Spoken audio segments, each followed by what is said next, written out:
Nina Carlisle pushed a thick white envelope across the polished wooden coffee table toward me. I picked it up, opened the paper flap, and slowly counted 10 crisp $100 bills. I raised my eyes to look at Nina.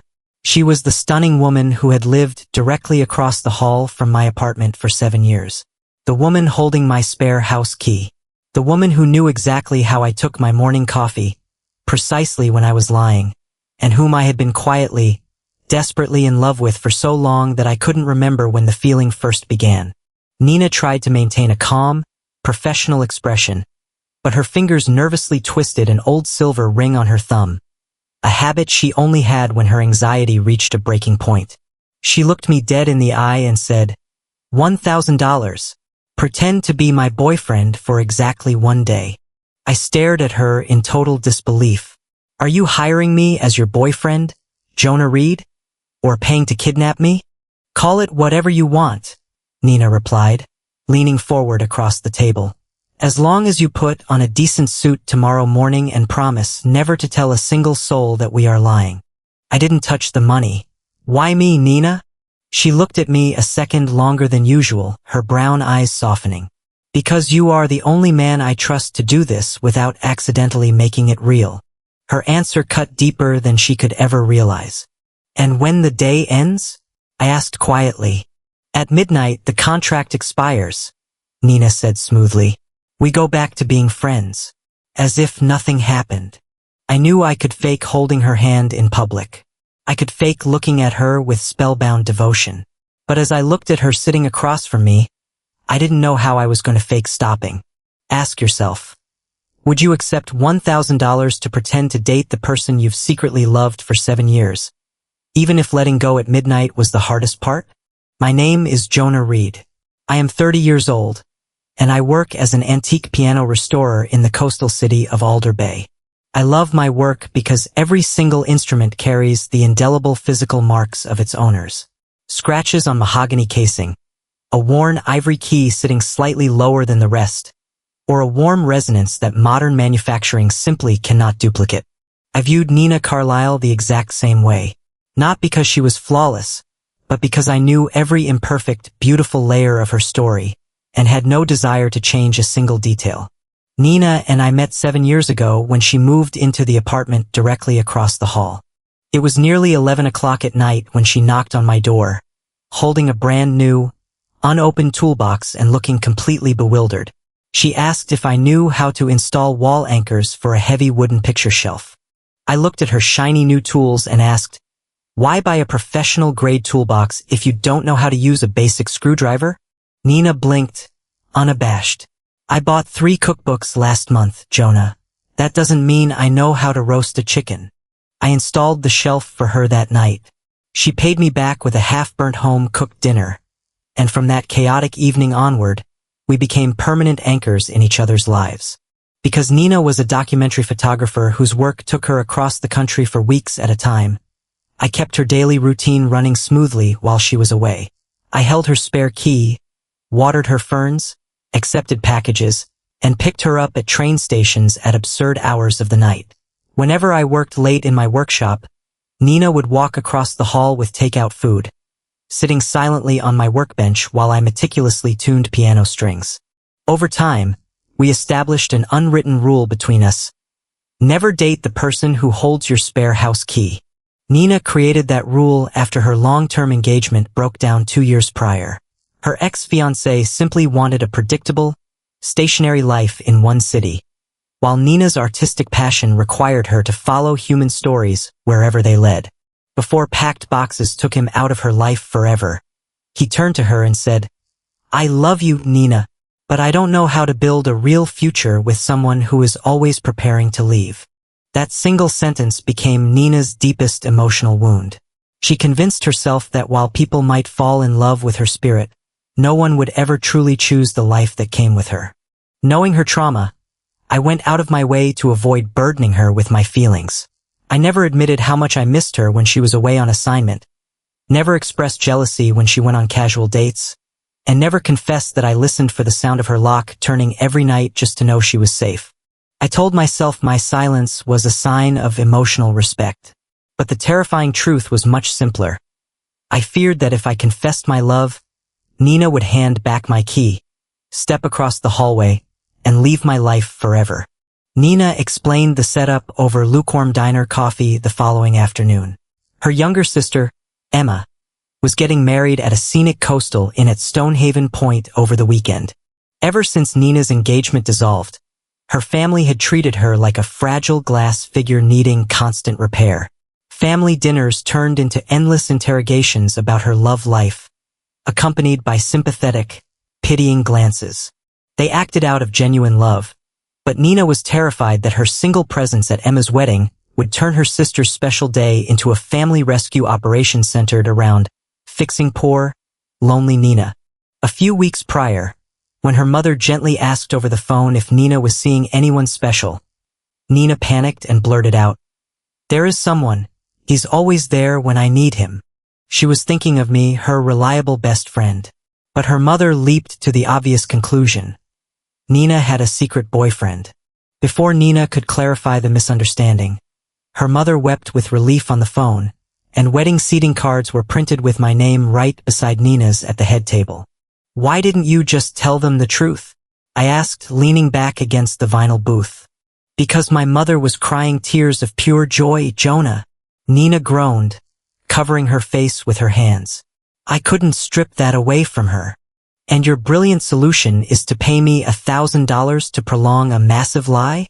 Just for one single day," Nina pleaded, her voice dropping. "After the reception, I'll inform them that we decided we were better off as friends. It happens all the time."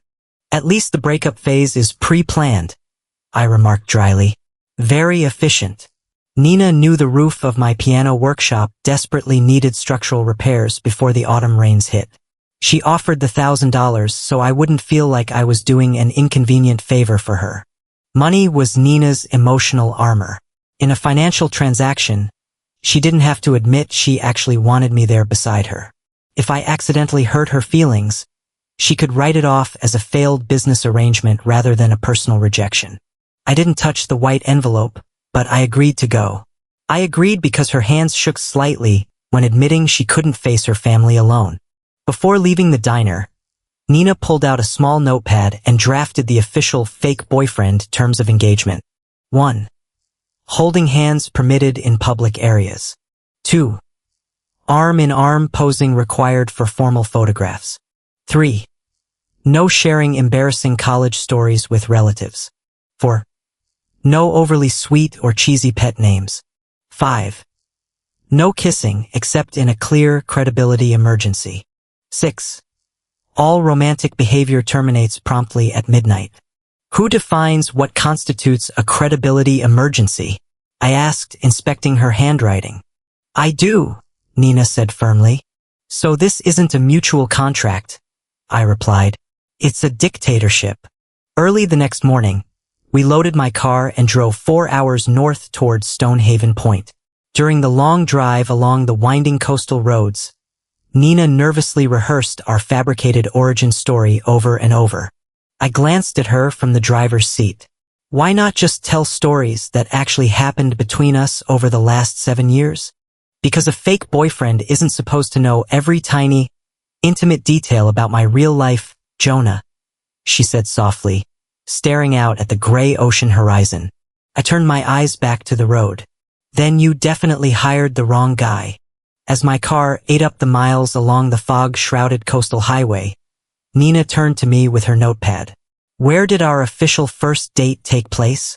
My piano workshop, I suggested without hesitation. Nina shook her head. No woman voluntarily dates a man in a room that smells constantly of wood glue, varnish, and century-old felt. You've spent hundreds of hours in that room, I pointed out. Because you feed me Chinese takeout, she countered smoothly. Fine. The official story is that I lured you into my shop using cheap sesame chicken. Vastly more believable than your charming personality, she teased with a small grin. I laughed, but beneath the familiar joke lay a quiet, persistent ache. Nina always found practical, transactional reasons for our time together. Neither of us had ever dared to admit out loud that we simply wanted to be in the same room. Nina finalized the narrative, We had been secretly dating for 3 months, keeping it quiet to avoid family pressure. And in our story, I was the one who asked her out first. Why am I initiating it in the fake story? I asked. Nina looked out at the passing ocean waves, her reflection pale against the glass. Because in real life you never did, Jonah. I wanted the fake story to have at least one element of pure fantasy. The comment landed between us like an unexploded bomb disguised as a casual joke. When we pulled up to the coastal inn, Emma rushed out down the wooden steps, pulling Nina into a tight hug before turning to me with wide eyes. I knew it. I knew you two were finally going to admit it. Nina and I asked in unison. Admit what?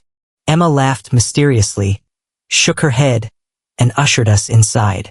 The Carlyle family welcomed me with open arms. Because they had known me casually as Nina's neighbor for years, they integrated me into the wedding festivities seamlessly. The real danger was that Nina and I didn't need to act. Intimacy between us was completely natural. I knew which side of the dining table Nina preferred, the exact micro-expressions she made when she felt socially overwhelmed, and I naturally nudged small plates of her favorite foods toward her without even looking up. During the rehearsal dinner, Nina's mother smiled warmly across the table. Jonah, dear, what do you love most about my daughter? According to our prepared script, I was supposed to give a light-hearted, witty answer about her humor or her determination. I looked across the table at Nina. Her eyes were fixed on me, wide, luminous, and visibly apprehensive. I swallowed hard, dropped the script in my mind, and spoke the plain truth. I love that she makes other people feel like their lives are worth remembering. She captures beauty in things everyone else walks past without a second glance. The dinner table went dead silent for 3 long seconds. Nina's breath hitched, her gaze locked tightly onto mine. I cleared my throat quickly to soften the intensity. And she owes me 3 stolen coffee mugs. The entire table erupted into easy, booming laughter, breaking the heavy emotional spell. But Nina never took her eyes off my face for the rest of the meal. Later, during photo sessions on the lawn, the photographer instructed me to wrap my arms securely around Nina's waist. My hand hovered nervously an inch above her dress. Nina whispered under her breath, "You're making us look suspicious, Jonah." The contract didn't specify where to place my hands, I muttered back. Nina took my wrist and pulled my hand firmly against the curve of her waist, her body heat radiating through the fabric. Right here. Try to look like you've touched a woman before. I leaned down until my lips were inches from her ear, catching the faint scent of jasmine in her hair. I've touched women, Carlyle. I've just never been paid $1,000 for it. Nina bit her lower lip to keep from laughing out loud, her chest pressing against mine. The photographer caught the exact second our eyes locked. A spontaneous moment where both of us completely forgot everyone else standing on the lawn. During the reception, Nina kept her hand resting on my forearm. Even when no one was watching us, she forgot to pull her hand away. I looked down at her small fingers. The audience turned away 2 minutes ago. Nina blushed slightly, but kept her hand where it was. I'm just staying in character. You're remarkably dedicated to your craft, I said softly. During the toasts, Emma thanked Nina, adding with a smile, "And thank you to Jonah, who knows what my sister needs before she even knows it herself." When the music started, I held out my hand to Nina. "I'm working overtime for free tonight." We stepped onto the dimly lit dance floor. Nina rested her forehead against my shoulder as we moved slowly to the music. "Have you been practicing this?" she murmured into my neck. "I've had 7 years of practice," I replied softly. She looked up, her dark brown eyes scanning my face. "Practice doing what?" I realized I had slipped. "Practicing watching other people dance." Nina narrowed her eyes. "You are a terrible liar, Jonah Reed. And yet you hired me," I whispered. "Maybe I didn't hire you for your acting skills," she murmured. At 11 o'clock, an unexpected coastal storm slammed into Stonehaven Point, flooding access roads and knocking down local power lines. A booking error by the inn staff meant our separate room reservations merged into a single room with a single king-sized bed. I looked at the mattress, then at Nina. Our contract did not prepare us for this. I laid 2 decorative pillows straight down the middle of the bed. The official demilitarized zone. Nina laughed, but as the clock slowly ticked toward midnight, a charged, heavy silence descended over the dark room. Nina lay on her side, looking over the pillow wall at me. Jonah, was there any moment today where you forgot we were pretending? Yes, I whispered into the quiet dark. When? I met her eyes. You're asking as if it only happened once. Before Nina could process my answer, the storm outside tore down a major power line, plunging the inn into total pitch darkness. In the pitch-black room, Nina fumbled through her drawers looking for an emergency flashlight. Her hand brushed against my open overnight bag, hitting the thick paper envelope containing the untouched $1,000. The inn's emergency light flickered on, casting a dim amber glow across the furniture. Nina stood by the desk, holding the white envelope in her hands. Why didn't you put this money in your wallet, Jonah? It's been sitting untouched in your bag all day. I sat up on the edge of the mattress. Because I never intended to take your money, Nina. Nina's expression immediately shifted from confusion to deep offense. So what? You came out here out of pity? As a charitable favor for your neighbor? No, I said firmly, standing up. Did you do it for my family? She demanded, stepping closer. No, Nina. Then why agree to come at all? Because you needed someone beside you, I answered, my voice echoing in the small room.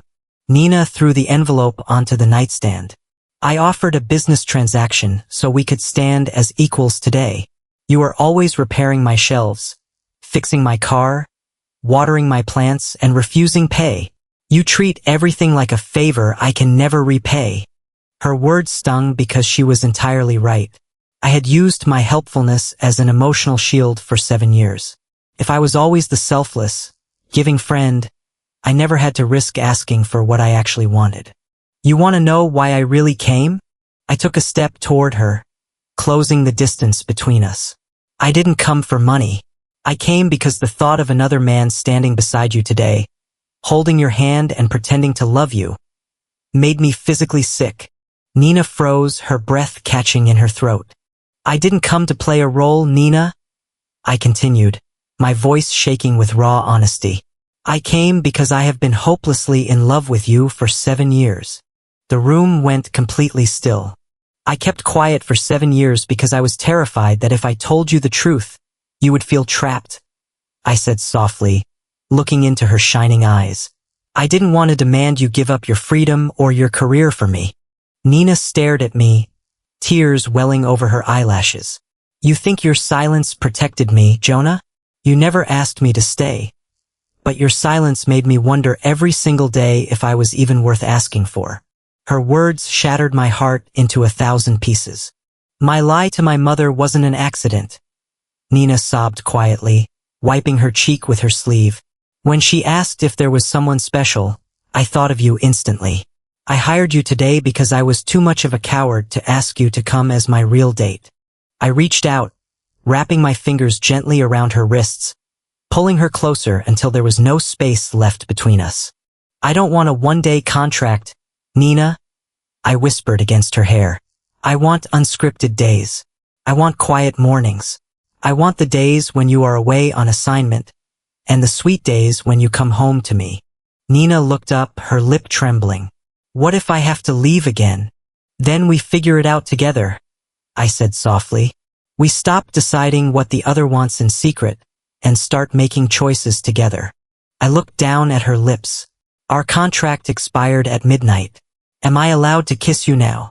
Nina glanced at her watch, tears spilling over a breathtaking, radiant smile. You have 2 minutes left until midnight. I can wait 2 minutes, I murmured. Nina grabbed my jacket lapels, pulling me down to her level. Well, I can't. When her lips met mine, 7 years of silent longing vanished in an instant. The kiss was warm, deep, and steady, like finally coming home after a long journey. When we pulled back, Nina tossed the divider pillows onto the floor. The border is demolished. We lay down together on the mattress, her head resting against my chest, my arms wrapped securely around her waist. Then, at 12:05 a.m., Nina's phone vibrated loudly on the nightstand. A high-priority notification lit her screen. Selected for final appointment, 10-month documentary fellowship in Redmont. Official response required by 9 p.m. tomorrow. I saw the email header before Nina turned her screen face down on the sheets. Redmont was 1,400 kilometers away. An 11-month documentary project living and working in remote coastal communities. Nina sat up on the bed, hugging her knees to her chest. I applied 5 months ago, she admitted quietly, not looking at me. Back when I thought my life here in Alder Bay was completely stalled. Why didn't you tell me? I asked, sitting up beside her. Because I knew you would tell me to take it, she whispered. And I was terrified taking it meant giving up on us before we even started. I can decline it, Jonah. I'll send the email right now. No, I said firmly, grabbing her hand. Do not do that. Nina's expression hardened with defensive frustration. Why? Because it's easier for you if I leave. No, Nina. Because I refuse to let our very first act as a real couple be you sacrificing your career dream for me. If you stay here just to prove you love me, a year from now, a part of you will look at me and wonder what you gave up. So you want me to walk away right after we finally admitted the truth? She asked, her voice cracking with emotion. I want us to make a choice that doesn't require either of us to shrink. I replied passionately. Your ex made you feel like loving him meant giving up your passion. I am not him, Nina. I love your passion. I love the way your eyes light up when you capture a story. Nina stood up from the bed, pacing the small room. Everyone loves my independence until physical distance becomes real. Then my freedom is a problem that needs to be solved. I am not trying to solve you, Nina. I am trying to love you. We spent the 4-hour drive back to Alder Bay the next morning in unresolved emotional tension, the ticking clock of her 9 p.m. deadline hanging heavily over us. When I dropped her off outside her apartment building, Nina turned to me in the car. If I go to Redmont, what are we? I took a steadying breath. She didn't need grand romantic speeches right now. She needed practical, grounded reality. Give me until 8 o'clock tonight, I said. Let me go to my workshop, figure out my life, and bring you a real answer. I spent 6 hours in my piano workshop staring at restoration schedules and client contracts. I realized my old habit of waiting for Nina had infected my business too. I kept my shop tied strictly to local clients because I feared traveling meant missing the moments she was home. I built a practical strategy. My physical piano restorations could be consolidated into 3 intensive weeks of work per month in my shop. The 4th week consisted of historical research, client documentation, and parts sourcing, tasks I could execute remotely anywhere in the world. I could fly to Redmont for 1 full week every month. Nina could return to Alder Bay during her project breaks. We would split travel expenses down the middle. At 7:56 p.m., I knocked firmly on Nina's door. When she opened it, I placed my spare house key directly into her palm. I am done pretending that having your key doesn't mean anything. I showed her my notebook schedule filled with mapped-out travel blocks. I am not asking you to stay in Alder Bay, Nina, and I am not offering to be your sacrifice. Take the Redmont project, and let me build a life that travels with you. Nina looked at the calendar blocks, her eyes filling with fast tears. What if the distance becomes too hard? Then we talk about it like adults, I answered softly, framing her face with my hands. We don't hide behind silence. We fight for us. I took her hands in mine. You are not a temporary visitor in my life, Nina Carlisle. You are my home. And home isn't a fixed address. It's wherever we stand together. At 8:41 p.m., with 19 minutes to spare before her deadline, Nina clicked accept fellowship. She turned, handing me the thick white envelope containing the $1,000. I told you I'm not taking your payment, I said with a slight smile. Nina smiled through her tears. Keep it, Jonah. Consider it my retainer fee for the permanent position. I pulled her tightly into my arms. The fake boyfriend was paid $1,000. The real guy comes completely free of charge. The 10 months that followed were far from a flawless fairy tale. There were missed flights due to thick coastal fog, weeks where Nina's assignment took her entirely out of cellular range, and times my workshop restoration deadlines blew over, forcing us to reschedule trips. We had real arguments when I slipped back into silence instead of admitting I was lonely, or when Nina automatically assumed she had to solve her problems alone without leaning on me. But we never let silence win again. Whenever fear or doubt crept in, we picked up the phone and spoke uncomfortable truths until the air was completely clear. I learned to tell her I missed her without guilt tripping her ambition, and Nina learned that letting me support her didn't mean losing her freedom. When her fellowship concluded, her documentary photo series won national acclaim, allowing her to negotiate future projects on her own terms with much shorter field trips. She moved back into the apartment across the hall, though most of her clothes, camera gear, and books ended up permanently living in mine. Exactly 1 year after her sister's wedding, we returned to Stonehaven Point to celebrate Emma's first anniversary. Sitting in the exact same coastal dining room, Nina slid a fresh white envelope across the wooden table toward me. I raised an eyebrow. "What is this?" Nina smiled mischievously. $1,000.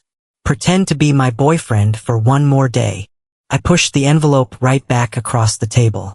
I don't accept short-term contracts anymore. Nina leaned in close, her eyes sparkling. What about a permanent position?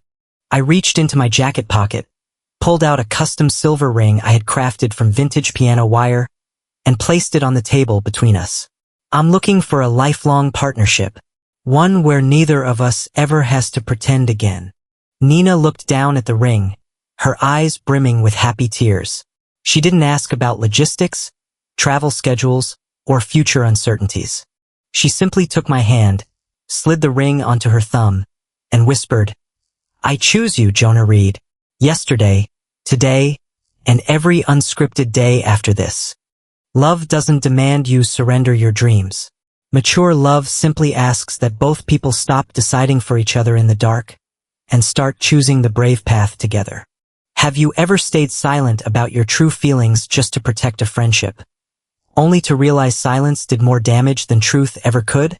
If offered a chance to pretend to date the person you secretly loved, would you take the risk and tell the truth, or stay quiet to keep things safe? Let me know in the comments below.